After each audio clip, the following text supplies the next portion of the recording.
नैना सुबह सुबह अपने ऑफिस के लिए निकल रही थी। तभी नैना की सास ने उसे आवाज़ देते हुए रोक लिया। अरे नैना बहू सुनो तो। क्या हुआ मम्मी जी, ऑफिस जाते वक्त आप मुझे क्यों टोक देती हो? अरे टोक दिया तो क्या हुआ? कौन सा काली बिल्ली रास्ता काट गई? सास का टोकना काली बिल्ली के रास्ता काटने से कम होता है क्या? क्या कहा तुमने? कुछ नहीं मम्मी जी, मैंने कुछ नहीं कहा। मैं तो बस यही कह रही थी कि अगर आपने मुझे टोका है तो उससे क्या फ़र्क पड़ता है? ज़्यादा से ज़्यादा बॉस मुझे डांट देगा या मेरा प्रोजेक्शन ख़राब हो जाएगा। हाँ, इससे ज़्यादा कुछ नहीं होगा। अरे सब समझती हूँ मैं, ज़्यादा मुझे ताने मारने की ज़रूरत नहीं है, समझी? अरे अब आपको जो कहना है प्लीज़ ज़रा जल्दी करिए ना, मेरे ऑफिस का वक्त हो रहा है, मेरी कैब निकल जाएगी। यह बात कर जाओ कि खाने में क्या बनाना है। मैंने आलू की सब्जी और रोटी दोनों बना दी है। अब मैं जाऊँ? अच्छा ठीक है। जो मुझे कौन सा तुम्हें सारा दिन घर में रख करके सर दर्द करना है। नैना मुंह बनाते हुए वहां से चली जाती है। शाम के वक्त वह थकी हारी ऑफिस से लौट कर आती है। नैना बहू, शाम का खाना बना दिया? बात तो ऐसे कर रहे हैं जैसे सब्जी मैं ऑफिस में बैठकर काटती हूँ और चूल्हा कैब में रख कर लाती हूँ, वहीं पर सब्जी पक जाती है क्या? नैना बहू, अपने आप से बातें क्यों कर रही हो? नहीं नहीं पापा जी, मैं कहाँ अपने आप से बातें कर रही हूँ। मैं तो यह कह रही हूँ कि बस अभी अभी ऑफिस से आई हूँ, थोड़ा पानी पी लूँ, उसके बाद खाना बना देती हूँ। तभी नैना का पति सुदेश भी घर पहुँच जाता है। अरे नैना, मेरे सिर में बहुत दर्द हो रहा है, जरा मेरे लिए चाय तो बना दो। सर तो मेरा भी दर्द हो रहा है सुरेश, पर मैं तो सारा दिन नौकरी करके आई हूँ, मुझे कौन सा बनी हुई चाय मिलती है। देखा बेटा, आजकल तुम्हारी बीवी कुछ ज़्यादा ही ताने मारने लगी है। मम्मी जी, मैंने आपसे थोड़ी ना कुछ कहा है। अब ले देकर पूरी दुनिया में मेरा पति ही तो है, उससे तो कुछ कह सकती हूँ ना। अच्छा ठीक है, अब ज़्यादा बातें ना बना, जल्दी जाकर खाना बना, बातों से किसी का पेट नहीं भरने वाला। नैना परेशान होकर रसोई में जाती है और खाना बनाने लगती है। कुछ देर के बाद वह सबको खाने के लिए बुलाती है। खाना टेबल पर लग गया है, आप सब लोग प्लीज़ ज़रा जल्दी आ जाइए, मैं बहुत थक गई हूँ। सब लोग खाना खाकर फ्री हो जाएंगे तो मैं भी आराम से सोने जाऊंगी। हमारी बहू बातें तो ऐसे करती है जैसे पता नहीं कौन से पकवान बनाए हो उसने हमारे लिए। अरे यह क्या नैना, तुमने फिर से गोभी आलू की सब्जी बना दी? फिर से का क्या मतलब है? गोभी आलू की सब्जी पिछले मंडे को बनी थी, उसके बाद से लेकर अब तक 10 तरह की अलग अलग सब्जियां बन चुकी हूँ, फिर भी आप लोग नखरे दिखा रहे हैं। अरे 10 तरह की सब्जी बन चुकी हो तो क्या हुआ, रोज़ रोज़ बनाती तो एक ही सब्जी हो ना। तो क्या चाहती है मम्मी जी, पूरी की पूरी सब्जी मंडी बना दूँ? देखो तो सही बहू कैसे बातें कर रही है। अरे मैं तो बस इतना कहना चाह रही हूँ कि जब भी घर के लोग खाना खाए तो कम से कम 2 सूखी सब्जी, एक गीली सब्जी, एक दाल और रायता, इतना तो होना ही चाहिए ना।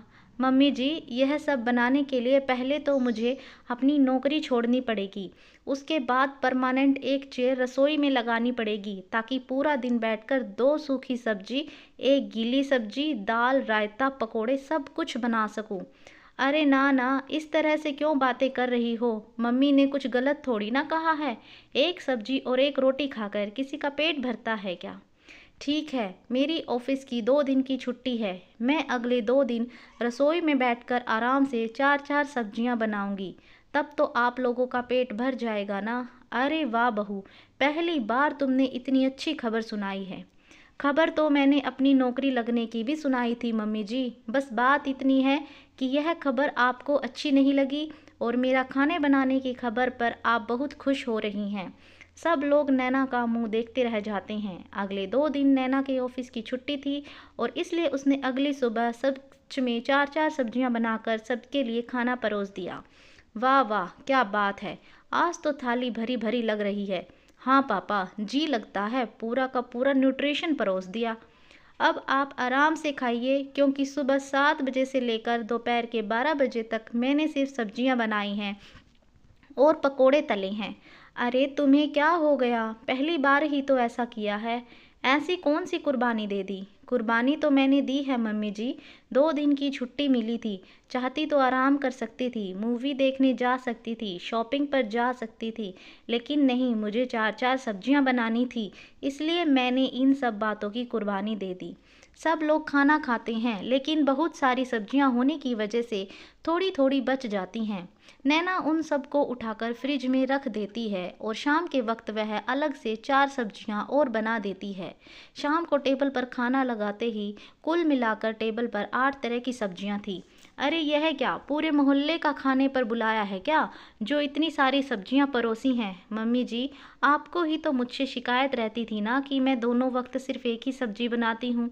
अब देखिए टेबल पर 8 तरह की सब्जियां हैं, आराम से खाइए, आप जब देखो तब ताना मारती रहती है। इससे तो कुछ कहना ही बेकार है। मम्मी, बात तो तुम्हारी बिल्कुल ठीक है बेटा, लेकिन देखो कितनी सारी सब्जियां, सब लोग खाना खा लेते हैं, लेकिन बहुत ज़्यादा सब्जी होने की वजह से फिर से 8 की 8 सब्जियां थोड़ी थोड़ी बच जाती हैं। अगली सुबह नैना फिर से 4 सब्जियां बना देती है और टेबल पर 12 तरह की सब्जियां रखी होती हैं। अरे यह क्या बहू, टेबल पर सिर्फ सब्जियां ही सब्जियां नज़र आ रही हैं, रोटियां बनाई भी हैं या नहीं? अरे मम्मी जी, कैसी बातें करती हो, मैं इतनी भी बुरी बहू नहीं हूँ ना कि आप लोगों को सिर्फ सब्जियां ही खानी पड़े। देखिए, मैंने रोटी भी बनाई है। अरे लेकिन पहले से ही अगर 8 तरह की सब्जी फ्रिज में रखी हुई थी, तो यह 4 और बनाने की क्या ज़रूरत थी? तुम्हें इस तरह से खाना वेस्ट नहीं करना चाहिए। नैना, यह बहुत गलत बात है। अरे कमाल की बात करते हैं आप। एक तो मैं आप लोगों के लिए तरह तरह की सब्जियां बनाई हैं, आपको रात का बासी खाना खाने के लिए नहीं कहा, फिर भी आप लोगों को प्रॉब्लम हो रही है। अच्छा ठीक है, लाओ खाना खाने दो, बातें बहुत बनाती हो।